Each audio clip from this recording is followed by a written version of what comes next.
Welcome back to the Coming Out Happy podcast. Today, we're going to talk about something that I think you'll relate to. I feel like the world is shifting in this way. What are your thoughts, Dan?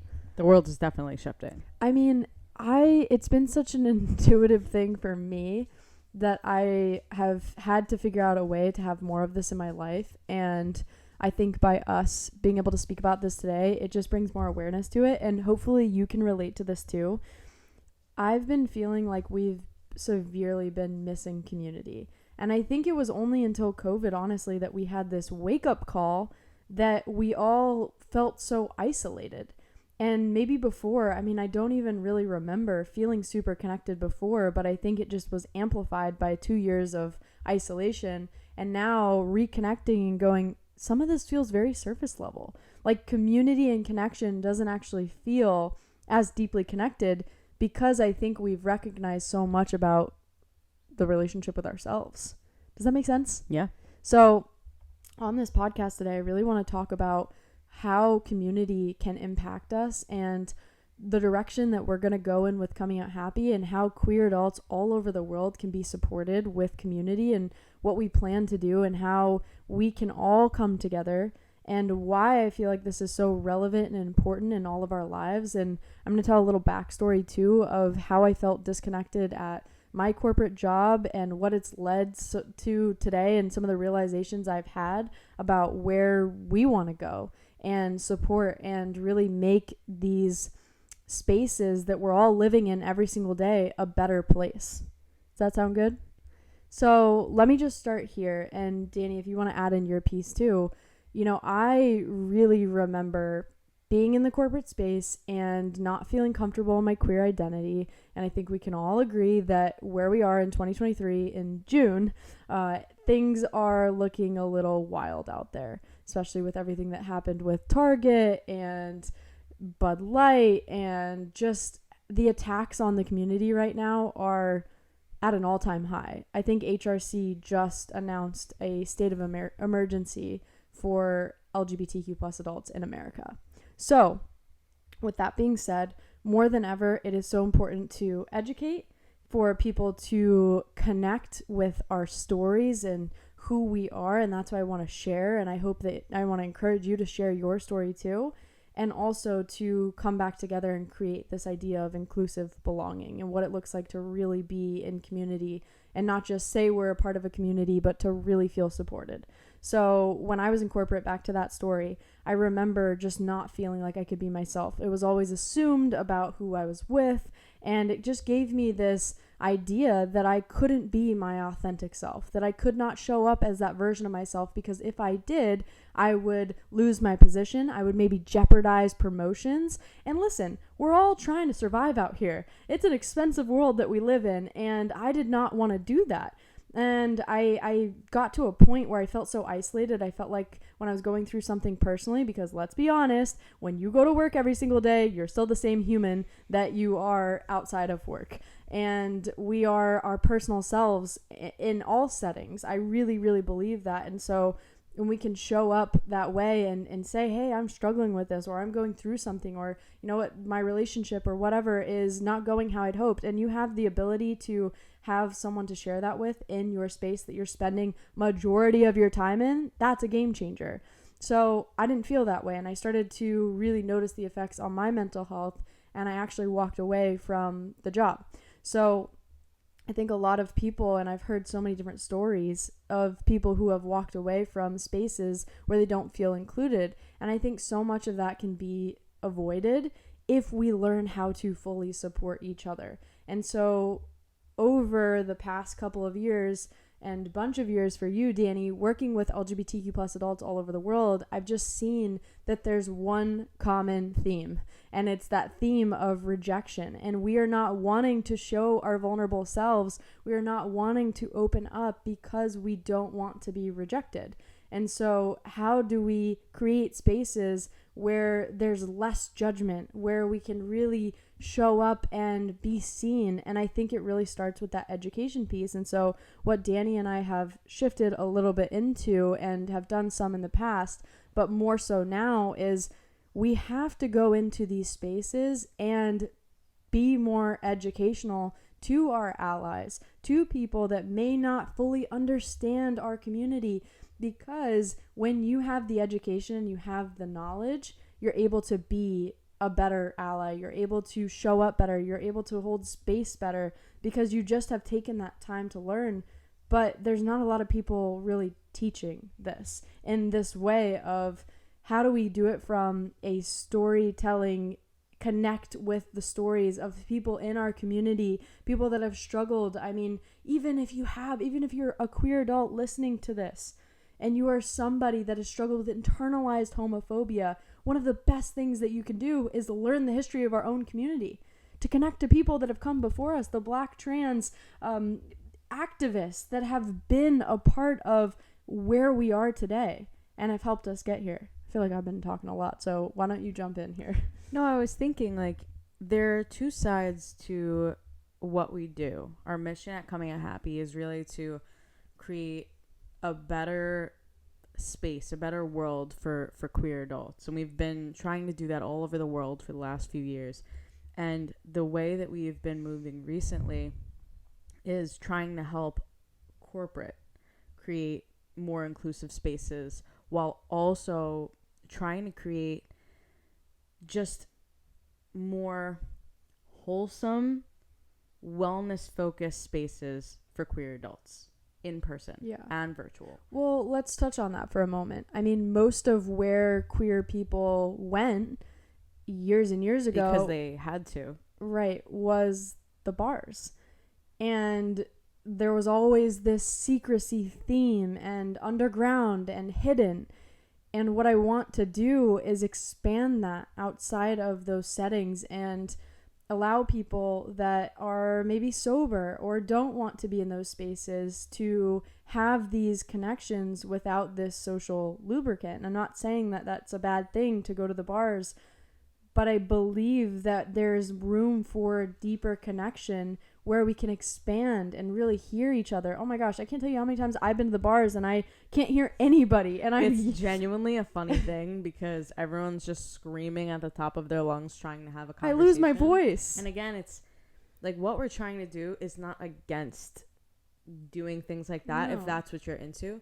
But what we want to do is create these spaces of vulnerability, of education within our own community about healthy relationships, about growing within, about rest and just enjoying your life, because there are more spaces that are really just not about that. And so we've seen that people have come to Coming Out Happy to learn how to be the best version of themselves, to let go of the judgment, the fear that they've experienced on the outside. They come to us to be a safe space of where they can just truly be their authentic selves, and then also meet other people that are working on that version of themselves as well. So what we're trying to do in a two-sided thing is creating more in-person spaces, starting in San Diego. Hopefully we can expand, creating more things for people to come together with the focus of being the best version of themselves. So that specifically right there is something I think we miss a lot. And it's that we gather, but we don't understand why we're actually getting together. There's no intention, there's no focus, there's no purpose. And when we have a shared intention or a reason we're gathering, we can get so much more out of coming together. So for example, one of the places I felt the most isolated, again, this just wasn't my space, was going to the bars, because I didn't understand what I was trying to get out of it. I didn't understand how to actually have connection that was deep, and that's what I needed. That's what I think we all really want, but don't know where to find it. What it means is creating those spaces that, provide the room for that growth, that vulnerability. But obviously, like, people know that they're not going to have that just going to the bars. Like, you can meet people at the bar that eventually you connect with, but that's not like the place to have that connection. So I'm really start with that. I'm really excited about what we're going to be doing, because I believe there's so many different activities and just ways to come together that aren't just a hike.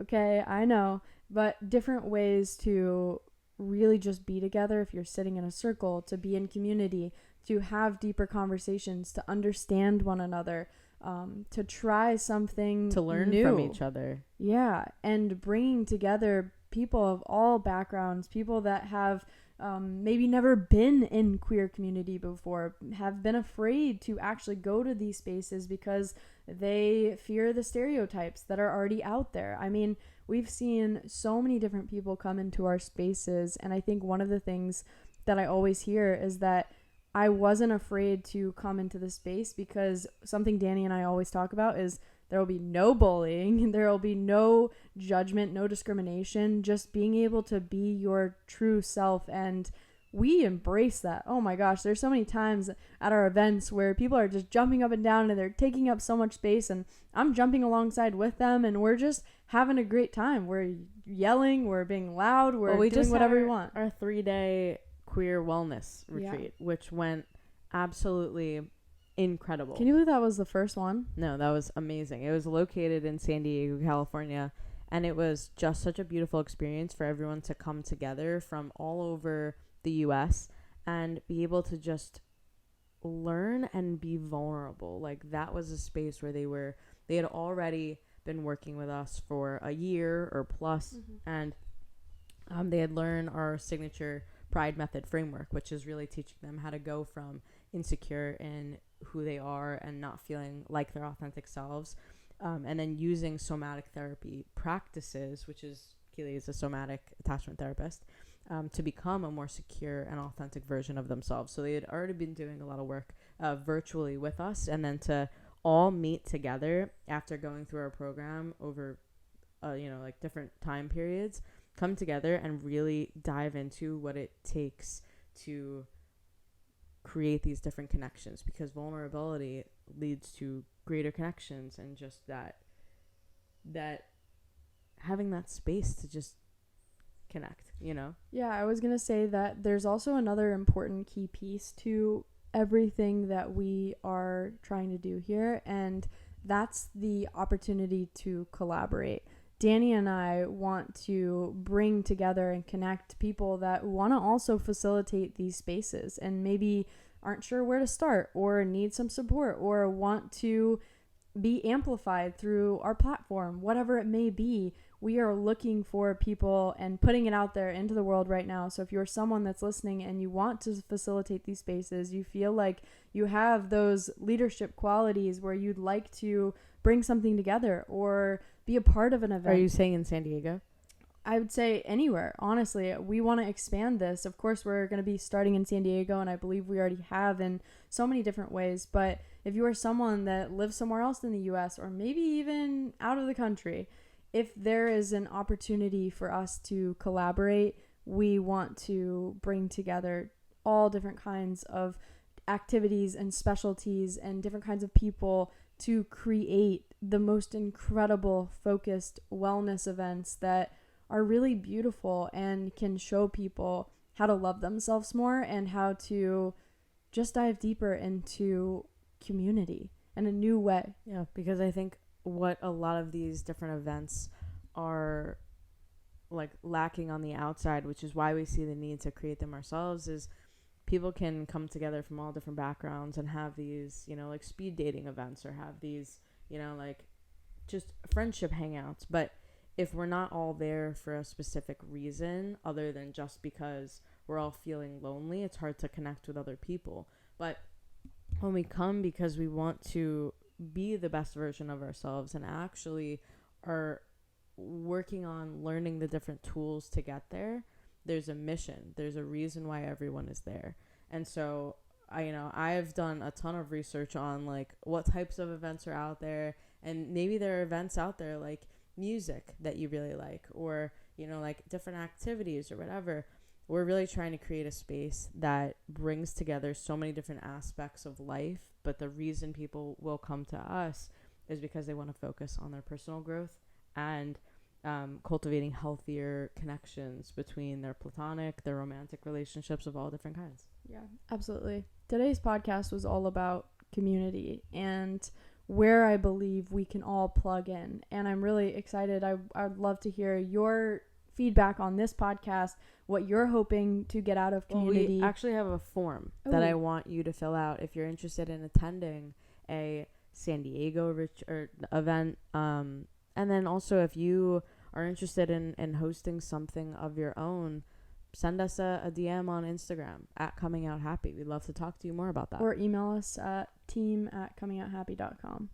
And we can definitely chat more about it. But I'm really, really excited about what all of this looks like. I'm excited for you to be a part of it, for you to jump in and have these spaces that we've just never seen before. So really, really happy that you're here. And thank you so much again for listening to the podcast. We couldn't do this without you. You keep us going, and I'm really excited about what's to come. So stay tuned, and we'll talk soon.